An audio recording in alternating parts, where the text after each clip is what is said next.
खुशनुमा पेड़ों के बीचों बीच गर जाता हुआ, खुशनुमा पेड़ों के बीचों बीच गर जाता हुआ, एक रास्ता सांप की सूरत में बल खाता हुआ, और एक लड़की माल के औसाफ गिनवाती हुई, एक लड़की माल के औसाफ गिनवाती हुई, एक लड़का आगही की रमज समझाता हुआ।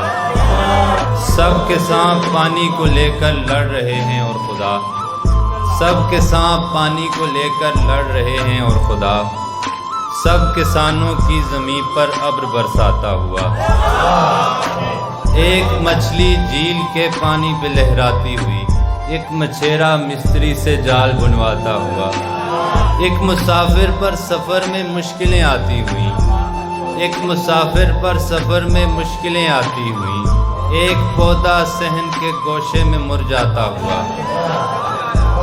ना बलद हूँ अज तगज़ुल दर गज़ल बाई हमा, मीर के आगे नहीं लगता मैं अकलाता हुआ।